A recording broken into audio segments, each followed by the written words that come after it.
All right, Michelle, you got me now in your little breakfast nook. What you gonna tell me now? You gonna make me mad again?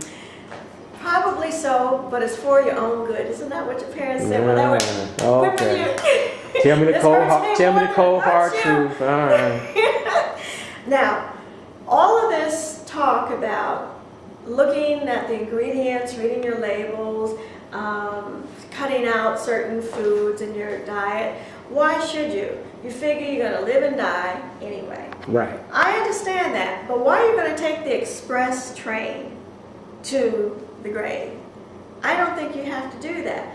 I believe, as the Bible says, that we were made to live and flourish till about 120 years. And there are people who are doing it. And some of those people aren't even trying. So that is a good goal, but I want to be in my right mind at that age. So how do you do that? You have to know what's going on. How do you know what's going on? Are you going to a regular physician? Is he telling you everything that you need to do to change your lifestyle? The last I asked people, they do not talk to their physicians about diets. Why? Because that's not the physician's job. The physician is supposed to take your vitals and see if he can find out if there's anything that needs to be corrected. Now, I believe in proactive medicine.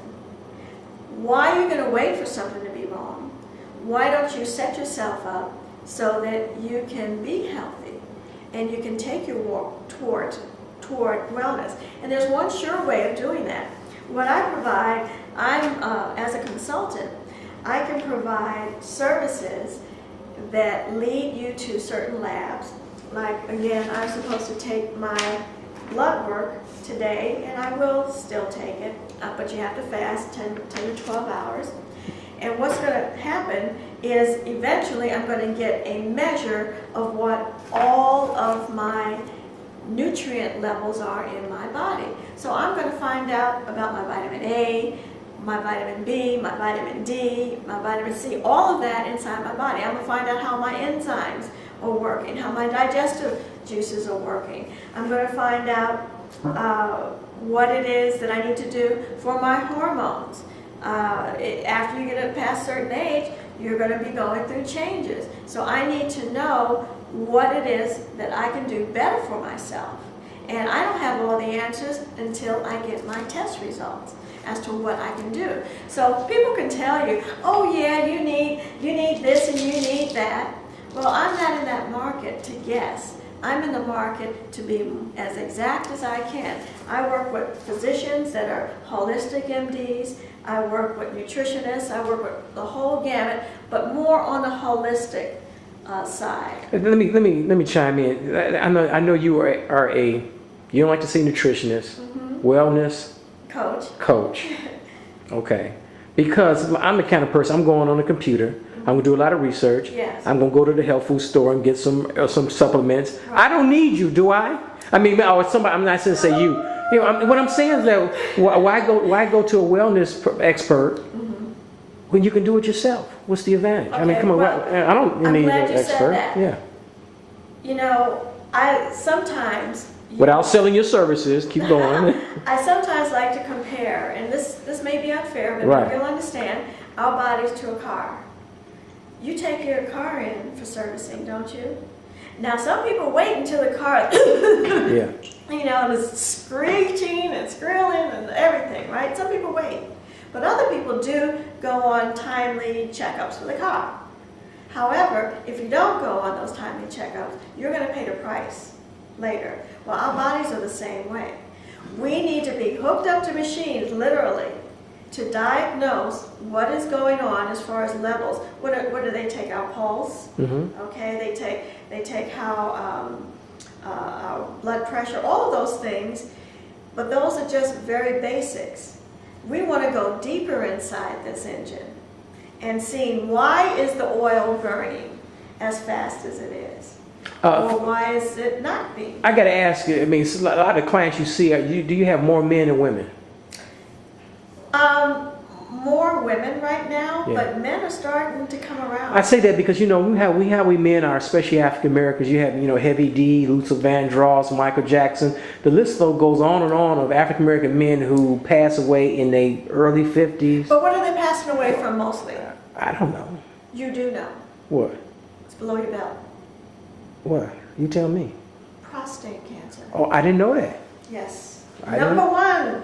For African American men, right? African American men. But see, but a person like me, I wouldn't go to a wellness coach. I just get a whole bunch of saw palmetto and chop it down. You know, what I'm saying though is that you really have to do a little more research Well, than at just. least that's a step in the right direction. Right. But what you didn't know is that some of the things that you're putting in your mouth has caused it. Okay?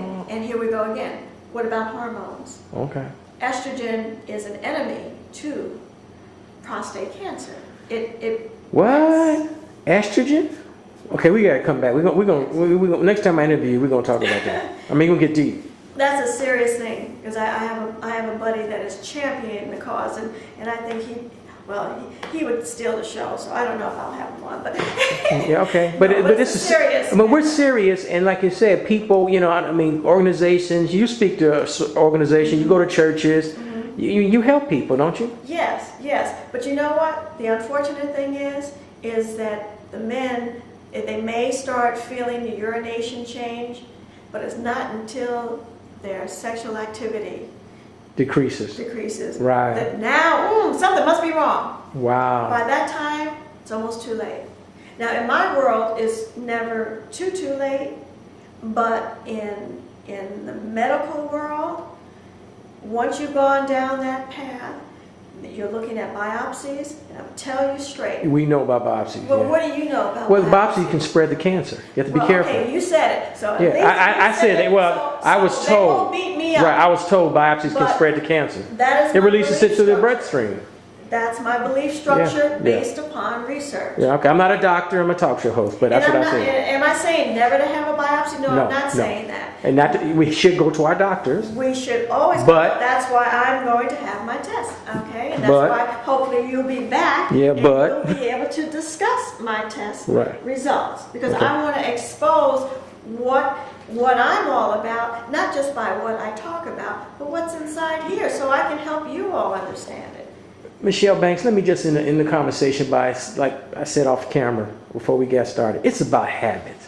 It's totally about habits. I understand that. But these foods that we eat are dictating how we are going to salivate for that next cookie. Yeah, You what I'm keep saying, asking I for mean, because cookies. I love cookies, I love bread, and when we get off camera, when this camera shuts off, we're gonna talk about my carbo addiction, Yes. carbs. I like bread. That's I the got to best have addiction. some.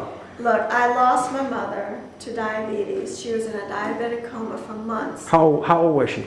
She was 57. I was a late baby. Okay, but she was 57 at the time. That meant she passed away much too young. Yes. 57 years old. Right, but she could have been a lot younger, but I was a late baby Uh-huh. coming in my parents' life. So, I've been late for a lot of things, but maybe that's where it started. Yeah, well, you're on time now, trust me. But your mom had diabetes, Yes. like a and- lot of people. Yes, yes. And this was a universal moment. I'm sorry. My mom was in the hospital bed, and they said they didn't know how much longer she had. And I had been living in Chicago. My mom was in New York. And next thing I knew, I grabbed her hand and I said, "Mom, I don't know how, but I'm going to find a way to help people so they don't have to go through what you go through and what other people go through." I never expected it to express itself through nutrition. I didn't know a thing, didn't desire to know about nutrition at that point. So that's where it started, is with sugar. I've also written an article about sugar in a few little publications, and I'm just happy that people are becoming more aware of it. And you know what? They used to call it sugar diabetes. When I was a kid, it was sugar diabetes. And you know, it's just until recent, last few years, that you know why it's not called sugar diabetes anymore? Why? The sugar industry Of course. forced the physicians to take it out. But when we get off the camera, we're gonna talk about sugar. I have carbohydrates. I love bread, and I love sweets. Yes. I'm addicted to it. I need to go to rehab. Something. I mean, I'm serious. I am an ex-sugar addict. You was a sugar addict like me. Yes. I love this stuff. Not as I got some sugar in the car. When I got out here, I got some cookies waiting for me in the Not car. as much as I did, because I would have been behind that camera eating. So I know I had you beat. So you can help me beat the sugar Yes. addiction. Yes. We're gonna talk about that off camera. Okay. And the and the bread. Awesome. You can help me stop eating the bread. Are you gonna help me lose this 30 pounds I've been talking about in the past 30 years? It's replacement. Okay. But you got to help me. I know. I gotta meet you halfway. Yeah, about halfway. Michelle Banks, give the folks a final statement. My final statement is, you are all you have right now. Why are you going to do things that continually make you sick? What I want to help you do is become well in your body, mind, and spirit. And the only way I can do that is if you can take some time and listen to some of the things that I've experienced with my clients, and then perhaps you can share some information with me as to how I might be able to help you. So the bottom line is, you got to get tested. Like they say about HIV, you have to get tested. This is the best way to find out what it is we need to do to make your corrections, because Mr. Mark, if you don't get tested, we won't know what allergies you have, and I bet you have some food allergies that's making you more addicted to sugar and carbs, okay? So we can identify that through testing. Now, some of the insurances will cover it and others won't, but there's ways of getting around some of that. We shouldn't play with our health. Shouldn't play with your health. All right. You know? Okay, we gotta talk off camera, okay? Yes. You gonna help me beat this sugar addiction? Because I love you. How else are you going to come back and take me if you're not here? Don't say that. I want to be here at least another 40 years. Well, let's work on that. Thank you. Okay, thank you.